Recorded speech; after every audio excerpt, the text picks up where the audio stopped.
forgot my axe, which nearly always happens, I am required to call upon my resources and work a little harder. Part of the appeal of camping is the challenge. Making it easy and convenient would defeat the purpose. We all contrive obstacles for ourselves. We do it so much that we sometimes forget that most or all of what we do is not necessary. We can justify many things we do that are beyond the minimum because we want something better for ourselves or others. We go to college so we can get a better sort of job, for example. Outdoor pursuits, and especially ultra-running, do not fit easily into this category.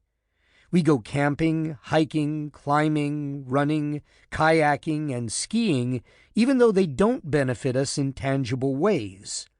These activities are tiring, risky, time-consuming, and often costly. They can also be thrilling, provide experiences during which we say we feel most alive. These activities are sometimes called extreme. Running a marathon is a good challenge. Running an ultramarathon demonstrates something else, something about us. People gravitate to campfires like moths.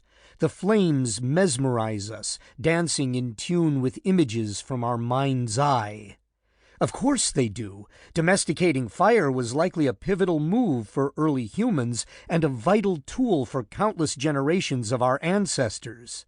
The genetic instructions for building our minds were passed down from people who depended on fire for their survival. For hundreds of thousands of years, our ancestors lived in small nomadic groups.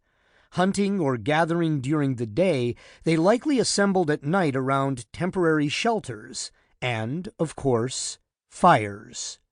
Camping feels familiar because our minds are designed for environments like campgrounds. This is another surprising similarity between camping and running.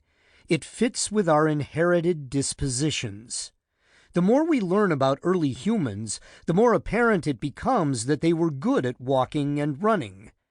Their quirky two-legged locomotion, combined with hairlessness, sweat glands, free hands to carry water, and vertical stature, helped them manage a major problem with constant exertion: getting too hot.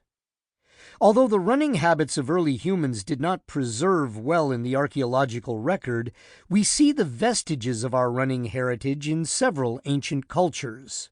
The Japanese revered distance running. Long-distance running relays called ekidens command the kind of media attention that basketball, baseball, and football do in the United States. Monastic pilgrims to Enyaku Temple near Kyoto have been dubbed the Marathon Monks. They set out on spiritual quests requiring between 100 and 1,000 consecutive days of running about 31 miles each day. The Tarahumara of Mexico, the San of southern Africa, Aboriginal Australians, and the Maasai of Kenya all have well-documented running cultures. The Tarahumara inhabitants of the Copper Canyons in Mexico were featured in Chris McDougall's exuberant book, Born to Run. The sense you get from the book is of a culture steeped in a run-for-its-own-sake mentality. By contrast, a short but dramatic clip from one of David Attenborough's life documentaries allows you to feel the necessity of running to our early forebears.